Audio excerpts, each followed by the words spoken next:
This is the CEO's Corner. Welcome to an exciting episode. My name is Treasure TDK and I'm your host and anchor on this show. Here with me today is Moses Sule, and we're going to be having great questions. He will be answering some questions about his success story, knowing where he's coming from, and of course possibly where he's going to. And of course we will be motivating you. There's so much to learn from this man, so definitely stay put and stay tuned, stay listening. Meanwhile, if you have not subscribed to the channel, please subscribe to allnews.ng. Click on the notification bell to get updates on fresh episodes of the CEO's Corner. And I'll catch you at the end of this episode. Stay with us. Moses Sule is a Pan-African financial services and fintech expert with a strong commercial and business development drive. He leads high-impact growth team and has been the vice president of sales for 2 fintech startups that have gone to achieve unicorn status within the last 12 months. With over 15 years experience in payments, the last 6 years of which as a C-level executive, he has been part of several policy and payment framework review for the industry and has groomed talents that have gone to lead other businesses globally. Moses Sule is a senior advisor to 3 companies providing payment consultation and hardware sales within financial services industry. He has been married to Olayinka for over 13 years and they are blessed with 2 lovely children. Moses Sule enjoys family time for fun and relaxation. He is a Christian and is passionate about helping the younger generation find their voice in the economy. The CEO's Corner is happy to share the next few moments with Moses Sule. Hey, my name is Treasure TDK. You're welcome to one exciting episode of the CEO's Corner. It's an honor to be here in the presence of Moses Sule. You know, everything we said about him is true. He's such a humble man, really sweet and very cozy, actually. Permit me to use the term. So we're going to be asking a couple of questions, you know, how he got to this point, the journey so far, what he's been, where he has been, and how it is going. That's pretty much how it was versus how it is going. Okay, so Moses, are you ready for this? Yeah, that's right, thanks. Okay, so my first question is, I was going to dive straight into your childhood. I think we should start from there because everybody starts as a child. Nobody came out as an adult. So how was it growing up for you? Yeah, fantastic. So I grew up in the military cantonment. So I was born in Ojo Barracks. Okay. The 11th child out of 13 children. So very large family. I think one of the biggest experience for me growing up would be the fact that you could get away with so much because you have older siblings who can always fight for you. And so I took that to the extreme. Also the fact that I have the majority of my older siblings are guys, and so you know, they have to cook quickly because they want to eat. And so I grew up as the odd one, not knowing how to cook. So you just find out that I just grew up with that. Oh wow. Having 2 things. One of them is the fact that you have older siblings who could protect you when you go to look for normal regular troubles in the barracks. Regular troubles. Yeah. I'm and curious. Also these guys will also make it difficult for you to live your free life. So you needed to be prim and proper at all times. Yeah. Like, so you're not doing regular things that the average guy in the barrack would do because you have someone who's going to beat you for. So at that very early stage, I just knew that my life was already cut into a particular space I needed to follow. So yes, those foundations were super very helpful. So you can say that you had it easy in your childhood. It's safe to say that, yeah? Yeah, easy in the sense of being protected, and yeah, but not very easy in the light of coming from a very large family and maybe a military man who so that means you truly will go through the typical pressure that everyone will go through, where maybe you don't get the fancy toys that you typically want to have. Yeah, because, so, Kobokos are like... Yeah, so Koboko will always be part of those. So where you need to make certain walks to school. So when our parents would tell us they walk 4 kilometers or whatsoever, we did those kind of walks, but it might not be 4 kilometers. So yeah, I just know that we needed to walk to school. So not the luxury that you wake up, there is a vehicle that Yeah. takes you to school. Yeah. I like that you said that. By the way, koboko is how do I say this? Like horsewhip. Yeah. Right, horsewhip for human beings. Yeah. That soldiers use to discipline themselves. You know, we always had one in the house. There's always a spare in the living room, like in the living room. So like it's right there, reminding you to behave yourself. Yeah. Fantastic. Would you say that all of the things that you went through as a kid, especially coming from a large home, having to at some point be in the streets, right? Would you say that helped you in your journey to this point? Yeah, I think two things that the barracks will teach you will be comradeship. So we truly will stick in for our friends. So you go to play football and you typically would defend your group.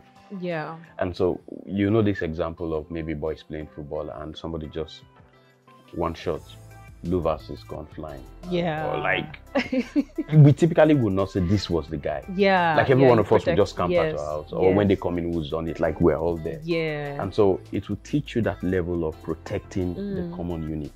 That's very important. The second part is that we were to some extent naked, not ashamed. So what I mean is, I was assistant senior prefect in the secondary school. Wow. Okay. But I sold bread few months, like sold bread, off bread, where you carry bread. In the barrack, like you have to go sell bread. Oh, wow. Like, so, yeah, like I sold bread. And I only stopped like few months to write in SSC. So I'm saying I was assistant senior prefect in the school. Like I'll carry the bread, go up. Like for every of our friends who grew up in the barracks, like there was nothing that you call shame today. Like, so that is taught me also to roll your sleeves at every point in time. So the first one is that level of friendship, camaraderie that will help us protect each other is good. The second part is that we're truly naked and not ashamed. So you just do some menial jobs and like you're fine. So wow, yeah, that is amazing. Okay, so at this point, I think we'll just skip right through to school time. What was your school like? Because you just told me now that you were assistant prefect. Senior prefect, yeah. Senior prefect. So that means you were highly intelligent. Yeah, so... to have done that, right? So that means you took your books seriously, and because where I'm driving to really is, there's an idea we have of high-profile people and CEOs. You know, we just know that they've always known it right from time. And so I'm getting that, oh, you were intelligent, you were smart, you had street sense. So these are criterias, right? Yeah. So what was it like in from secondary school to university? Can you just brush us through? Was there any drama? Did you ever fail? And how did you deal with the failures of secondary school and university? Very interesting. So, so for secondary school, yeah, I wrote WAEC in '96, so I was the best in 96. I'm a cantonment boy secondary school, so the best. Like, of course, the best sometimes will not be spectacular. Like maybe some people say straight A's, 9. Like the best was maybe the fact that I was the only person in my set that had both maths and English, and so yeah, but enough to take me to an institution. So fantastic. Yeah, I read electrical engineering from a polytechnic. So all along, I always wanted a letter. So I went to Nasara Polytechnic to read electrical engineering. And I think the first time I saw failure in the sense of failure would be how I graduated.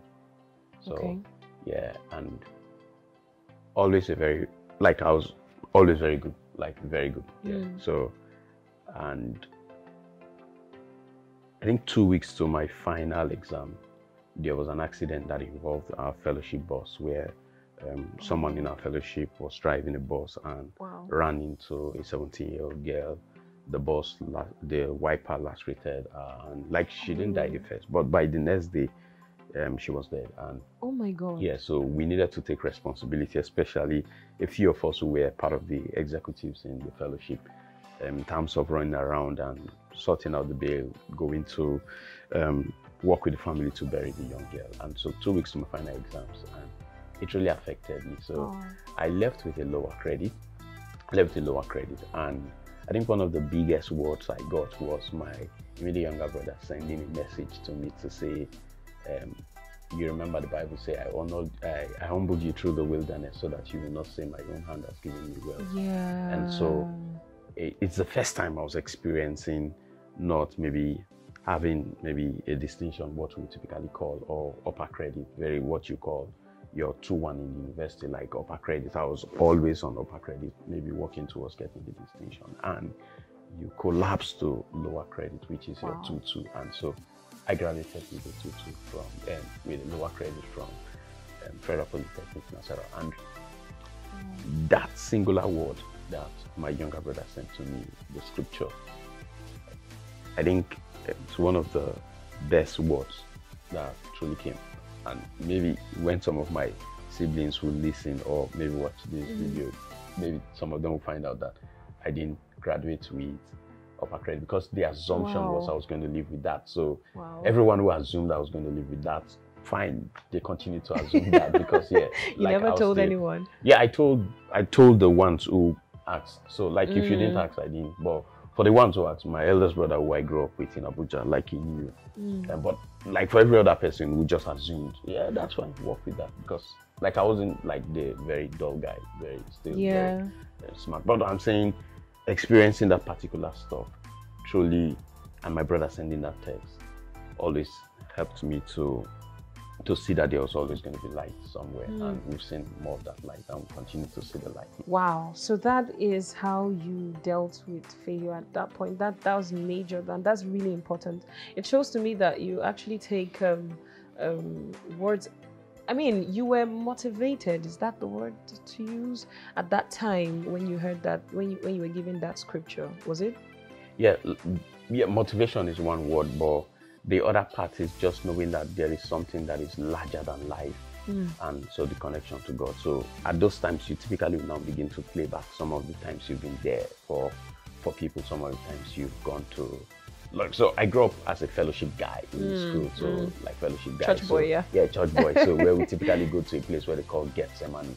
We call the place Gethsemane, where we typically go to pray in the night. And so the prayers were truly not about our grades. The prayers were about maybe the salvation of someone, family, like the fellowship needed to grow. There is this need. So so we called it Gethsemane. So we always had that tendency, like, oh, why go to pray in the volleyball courts for 8 p.m. Like, let's go to pray 12 midnight to 1 a.m. Like those kind of stuff that will give you what we call gym. So I'm already getting it. So with that particular kind of message that my brother sent, something just comes to mind to remember some of the good things you've done, like maybe a book of remembrance will be open. And so today, I would truly say I'm living off those blessings because truly I sowed certain seeds. Maybe I prayed, I lived a certain life. Yeah. Wow. Now that we know where you're coming from, let's, of course, there's just a part of the way you're coming from that we've not been exposed to. That is the natural parts that every human being will have to go through. So at what point did you, because I mean, you graduated, right, with 2-2. So what did you do differently that that made the mark for you? And how did you branch out? Did you even see yourself living this life? So I'll be very honest, like I think sometimes we get super fortunate, and the fortune here will be God's grace sometimes. So it directs you to certain places, maybe where you did your NYSC. I recall when I did NYSC, of course I served in Lagos. I was very committed to NCCF, Nigerian Christian Corps. I was even prayer, so like whatever that will mean to the people who understand, but super very committed, like where you typically will be part of the people who will go for rural rugged or whatever kind of evangelism we did. And yes, gave work, but not always dying to say you need to retain me. There were people who didn't feature in those kind of engagement because they always wanted to be at work.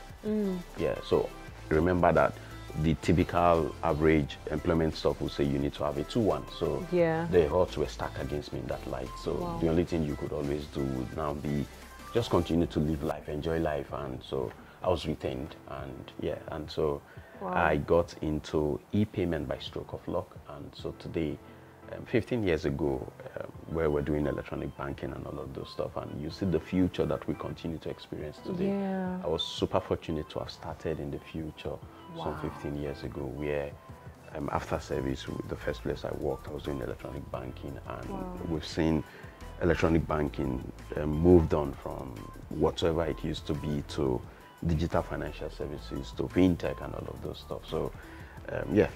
So starting that way, nothing I truly did other than the fact that maybe you just had fortune, say go to this particular place, and also the kind of department I was in. So I was not maybe your marketer or operations or back office kind of role. I took up electronic banking tough in those days because the first responsibility we had was to move people from what you typically would call coming to the bank, brick and mortar kind of engagement to using digital channel, and so the people were not ready for those stuff, so it was a very difficult sale. So today maybe someone will say, as a marketer, come and open accounts with us, those kind of engagement. The engagement we're having were not come and open account. The engagement was to tell the person that you don't need to come to the bank, you don't need to write your check, you can log into this electronic banking platform to do the stuff. I'm talking about 15 years ago. Yeah, that was... So selling it to people, to get them to appreciate the fact that you don't need to wait for your statement to be printed. You can subscribe to our automated file report delivery. That's what we call complex name for e-statement that you typically will get. So we call it AFRD. And so us doing all of those stuff those years bettered something that today I continue to live off. Currently, I work with OPay as the Vice President leading online and retail acquiring for the business. So, but the advisor role means that one of the companies, what they're trying to solve will be for people who want to go into fintech. You want to get license, you want to incorporate, you want to build an application, you want to gain access to maybe go-to-market strategy in the early days. So provide advisory services in that regard. So that means people can easily leverage the experience I've garnered over years. So you could now be an advisor in that context. So in your journey in fintech and financial technology, how would you describe people's money spending habit? Sort of, what would, do you have to say anything around that could maybe be a form of advice to anyone watching right now? Yeah, so I give credit, so much credit to my wife. So so I grew up as the guy who typically, I wasn't very big on savings. So you just wanted to meet needs every now and then. Like I was paid well as a banker, like I was paid quite well. When I tell people I was senior banking officer as at 2008. So yeah, for people who are in banking, 2008 I was a senior banking officer, and so yeah, fairly just got married. So, but I wasn't big on savings. Like I truly wasn't big on savings. And you know those kind of moments where you're sleeping and someone just taps you, and like he's not tapping you to say I want to read your message or what was this, like when do we take savings seriously? Wow. Like, so I grudgingly started savings, and the only way I could save then was even to save out of me. So that means I needed to save into my wife's account because I like kill me just take the savings. And what I look back today, some of the things we've done basically because we saved. I remember one of those times we bought a very good vehicle, almost at giveaway, because somebody was relocating and had this vehicle wanted to give out, and you're going to pay for this vehicle. If you have cash, you can take this amount. The vehicle was about 4.5 million, no, 5.5 million as at the time, and we're paying about maybe 3 million or less because there was cash that you could easily just go pluck and do this kind of stuff. And so we can't say savings is overhyped or whatsoever. It's super very important. So there's always going to be rainy day, there's going to be that opportunity, and so like very big on savings. And there's also this other part of people jumping into making investment, especially on things they truly don't know. And so I'm not going to give any specifics, but I've always been in payment and all of those stuff, but I have not been part of certain investment, even in those kind of environment. With the kind of knowledge I have, I don't. And you get worried when you see people who don't even understand some intricacies about stuff. Like you just take the entire sum, like maybe 200,000, or you go to take monies that you are supposed to pay school fees or something. You just go and put into stuff and the things will crash. I was getting to that point. Yeah. But I think now that we're there, we should just dive head on. I don't know, it's really painful. But then you hear things like, oh, they have a face to it. They're legit. They are doing this and that and thus and thus. And so what are you saying that we should avoid?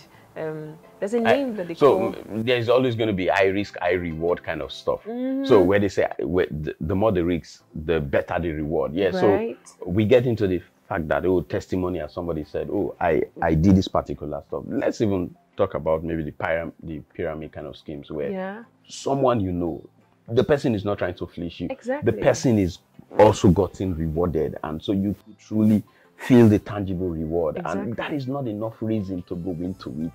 So most times the side of our brains that gets triggered is the one that says, because I know you've gotten rewarded doing this kind of investment, I go into that investment, forgetting that the knowledge I have of you is not enough to protect the business, because the business is run by people I truly don't know. Yeah. I don't know the nature of secondary investment they do with those monies. Yeah. But because I know someone in church, someone in the office who has gotten rewarded 10x, whatever amount they put in there, I just lower my guard and go into those stuff. But the truth of it is, we need to pause at certain times. High risk, high reward is not always good enough. I think the phrase is high risk, high reward, but we need to pause. Take advantage of people who we know in our neighborhood, in our network, who can provide this cheap advisory services to us. The people might not be investment bankers, but just regular people who can tell you, like, okay, you want to go this, like, do you know the consequence of if this thing goes this way? Yeah. Like, it's not enough to say, because I know you, I know Mr. A has gotten this level of reward, I need to take every money that I have and just... I mean, you're so spot on, because, I mean, recently we had a case of a social media influencer, celebrity lady who is brand ambassador for one of these companies, and it crashed. Yeah. And she had to do a public message because she got so many messages, even threats, threatening her to, they're going to kill her and things like that. And it's really sad. But at the end of the day, like you said, it's not enough to know someone, no matter how big they are, right? No matter how celebrity you think they are, you just need to maybe do more research and ask the right people, right questions. I'm super fortunate during the global financial crisis, where you had, I don't want to go into the technicalities, subprime lending, where there were certain companies, certain investment houses, certain banks that they typically would call too big to fail. And these were very established global banks that have been here for years, and they crashed. Wow. And so with that understanding, you find out that nothing is too big to fail. Right. Yeah, so not the words of, like, I just know that the only person that is infallible will be God. Yeah. Right. Every word he says will not drop to the ground. But mortals can change. So the guy could have genuine intentions. The guy could die. And if the guy is dead, and like somebody's gone with, like nobody knows how to. Yeah. So you find out that, so making those decisions is not enough to say, I know Moses so well. Moses is truly genuine. But what about if Moses drops down and dies? Wow. And there is no succession plan before I died. So even if you want to do that, you have to use the capital that you are not. Yeah, something that not your like children's school fees or your not savings. The school fees, not the savings. Okay. Wow. Not your house rent. Not your. Yes. Oh wow! Yeah. I can't. Not the contribution money they give to you to keep. Not Ajo. No, not Ajo money. Yeah. Wow! Yeah. Wow! Okay, just in case you don't know, Ajo is credit and thrift. Is it thrift? Thrift. Yeah. Well, I don't know what that is now. So thrift, savings, like savings, informal savings, group savings. Group savings. Yes, that's what we call Ajo around here. Yeah. Around here is from Nigeria, by the way.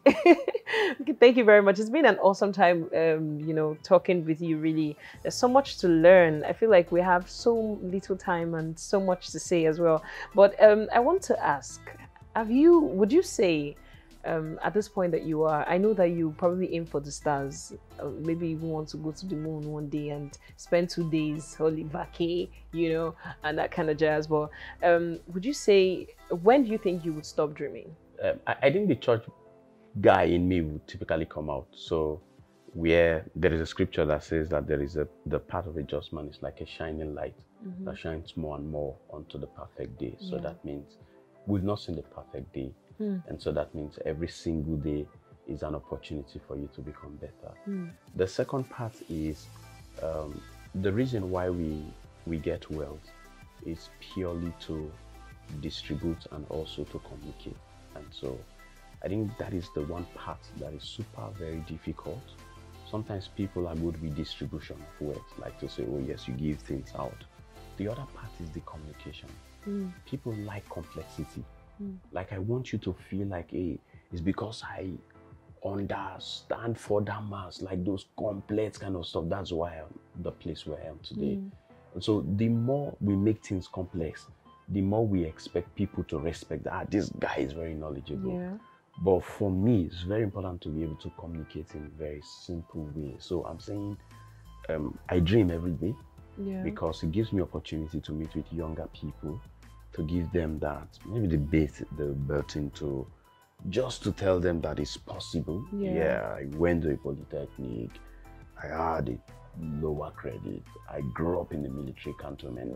These are real stuff, like, so the everyday kind of pressure. So yeah, and the second part is just to be able to transfer wealth. Give to people. The guy who is the cleaner, the guy who is the driver, these are people who put in their day's job. So the responsibility to ensure that these guys are paid their fair wage, like it needs to be. So every now when you think of that, as you continue to give to people who are older, the associates you do stuff with, just ensure that you get this wealth so that you can communicate easily and you can distribute. So it will keep you always light and always wanting to become more. Wow. And then that will be cheers to more awards. Speaking of, you have quite a number, and it's just really nice. I like that you are still a dreamer, and you talked about young people. And speaking of young people, they are we encourage them to not. I mean, one of the meetings that the first time I met you, that I heard you speak, actually. It was at one conference. It was organized in a local church, and then you came up and you were talking about platforms, right? And it struck me, honestly, till tomorrow that thing is still ringing a bell in my head. Every time that I want to do something, I remember your voice in my head saying something like this. Make sure you create platforms, because you don't have to be the, for instance, Uber driver. You don't have to be the driver. You don't have to be the car people, or the, you know, you don't have to even own anything. You just need to create a platform where these other people can come leverage. Exactly. And talking about young people again, how would you say, what would you say to them listening to you right now, aside the fact that, okay, you started like this and you're heading this way, can you say something as special as that platform speech? So I'll be super very honest to say that like, everyone's dream is valid. So everyone's dream is valid, and what it means is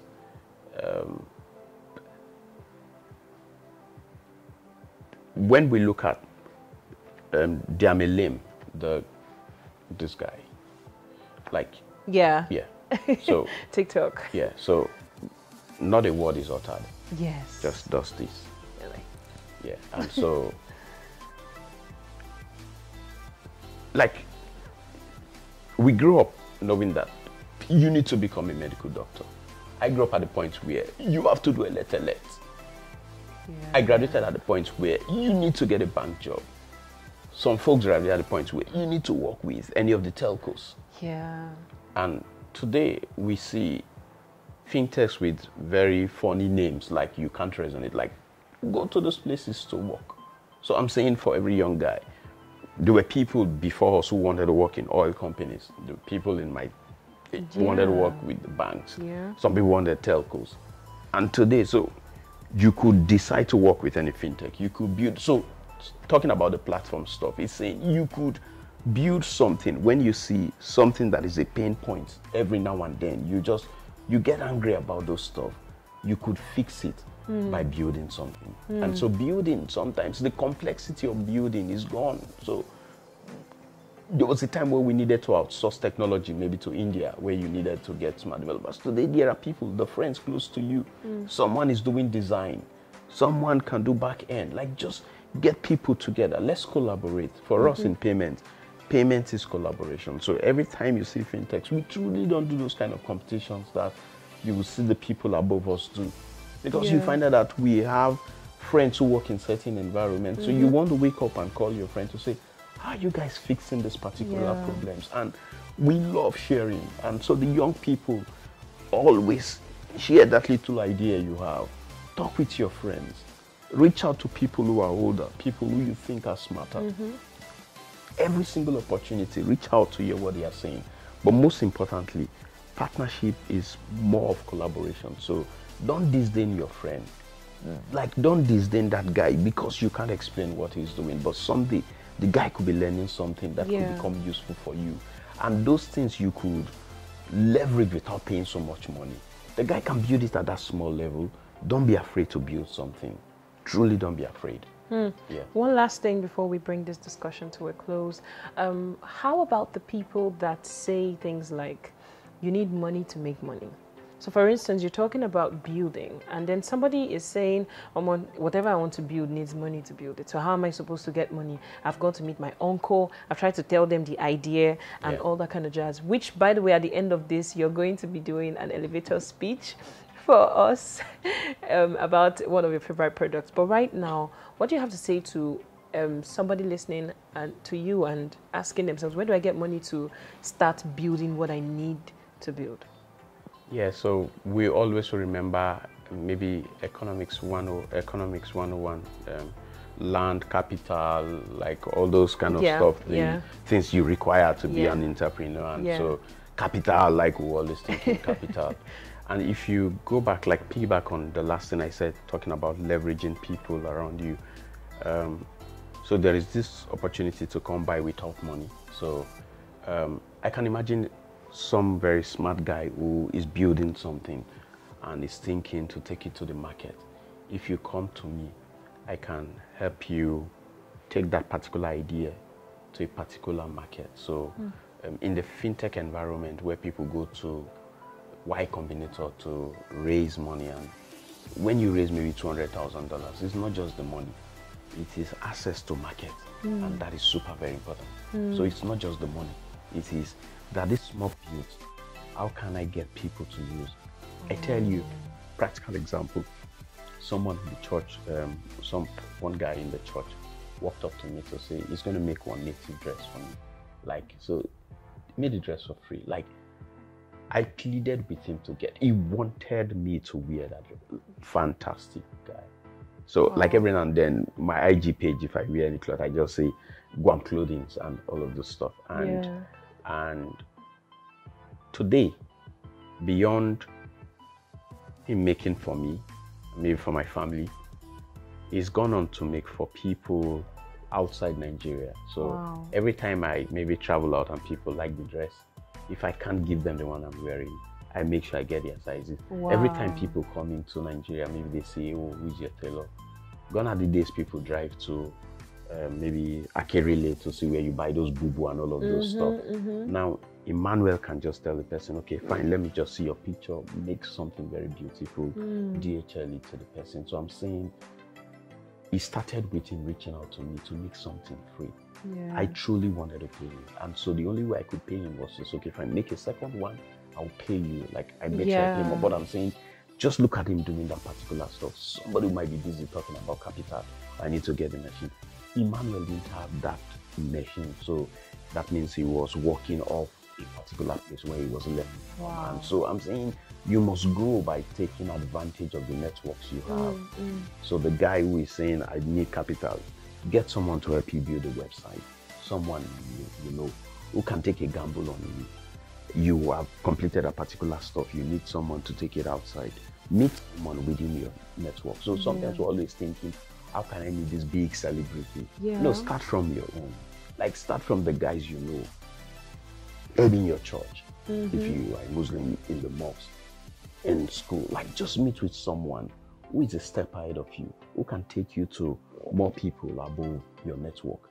That other network can go to other networks. So yeah, amazing. How are you able to make time for family? Amidst the busyness. So I think we must get to a certain point where people will call us certain names. At that point, you just know that. So there was a place where I used to work where they say boring Moses, and what they meant was because we need to hang out. It's thank God it's Friday, whatsoever. Like, okay, we need to go to this place, and I need to go home. 5 o'clock, I'm going home. Because, so Friday is also very beautiful for us because it's those times where everyone is close, like early, the weekend starts. So it's the family, and super very important for me, family is at the core of everything. So I get excited when they say boring Moses on the basis of not being available to go for extra 2 hours after work because I want to come to family. And like when the chips are down, it's only going to be family that will be there. A friend lost at all time, a brother is meant for the day of adversity. So family will always be there. So someone is falling, like you sick, you have an accident. When they announce, people like, okay, I know this friend will definitely think this other friend will go. But family don't care to know. Like, you see 3 of your brothers come in there. They don't want to know whether this person is already there. But your friends will rationalize to say, I know he's closer to A more than me. So A definitely would have gone there. A friend lost at all times. A brother is meant for the day of adversity. So if we have that consciousness, we'll see the place of family is not secondary, it's super primary. Because after the work, the office could tell you your service is no longer required. You go back to family. And so very important for me. Thank you very much, sir. I'm going to let you rest for now while we take another hit by having our elevator pitch on any product of your choice. It could be yours, from your company, from a friend, you know, whatever it is. You're just selling the market for, 60 seconds.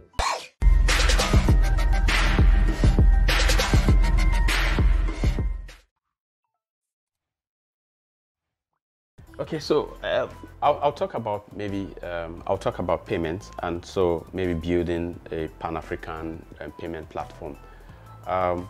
The payment landscape in Africa is highly fragmented. When I say fragmented, means if you go to different environments in the different cluster in Africa, if you come to Nigeria, you hear cash is king. There are people who are doing mobile money and whatsoever.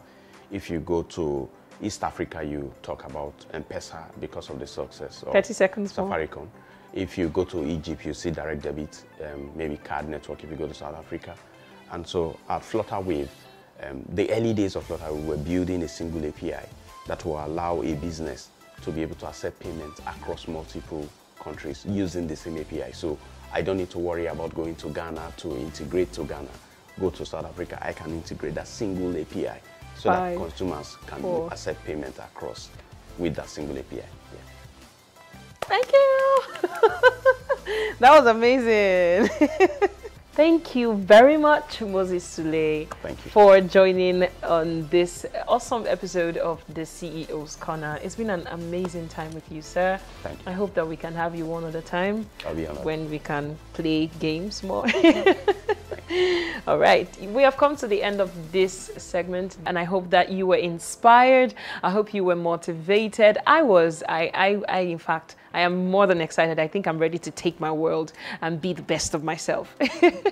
Thank you to Moses Sule for gracing our segment on the CEO's Corner. Again, this is the CEO's Corner. My name is Treasure TDK. I've been your host. I always will be your host on the show. Please follow All News Nigeria. Click on the notification bell and make sure to subscribe to our channel. You can follow us on all our social media platforms at All News Nigeria for more information on this, and of course to get fresh episodes on the CEO's Corner. We have more and more in stock for you, so stay with us and stay listening, follow us, and we are going to have a good ride. So till I see you next time, my name is Treasure TDK. Have a great day.